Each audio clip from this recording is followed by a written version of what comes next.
अकोला में भारतीय संविधान के शिल्पकार डॉक्टर बाबा साहब आम्बेडकर की 134वीं जयंती को खास अंदाज में मनाया जा रहा है।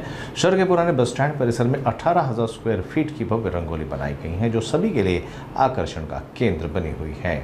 इस रंगोली को तैयार करने में करीब 36 घंटे का समय लगा और इसके लिए लगभग 4,000 किलो रंगोली पाउडर का इस्तेमाल किया गया।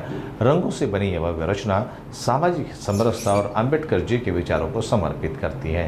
14 एप्रिल महामानव डॉक्टर बाबासाहेब आंबेडकर यांची 134वी जयंती आणि त्या जयंतीचं औचित्य साधून डॉक्टर बाबासाहेबांना अभिवादन करण्यासाठी महाराष्ट्र प्रदेश काँग्रेस कमिटी अनुसूचित विभागाचे आमचे महासचिव या सगळ्या कार्यक्रमाचे आयोजक महेंद्रजी गवई यांनी 18,000 स्क्वेअर फूटची रांगोळी आज अकोला शहराच्या जुन्या बस स्टँडवर काढलेली आहे। साधारणतः 220 टन रांगोळी या सगळ्या प्रक्रियेसाठी लागली आणि 40 तास लागले आहेत आणि जवळपास 40 लोकांची टीम 9 लोकांनी त्याला सपोर्टिंग असे 25 अशी 4 लोकांची टीम सतत 3 दिवसापासून रोज संध्याकाळी रांगोळी काम करते। काल रात्री पूर्ण करत आणि फटाक्याची आबादी करत आम्ही बाबासाहेब आंबेडकर जयंती अभिवादन केलं आणि उद्या 12 वाजेपर्यंत ही रांगोळी कायम आम्ही साठी ठेवलेली आहे।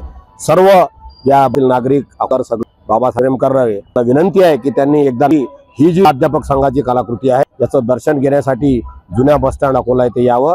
जय भीम, जय हो।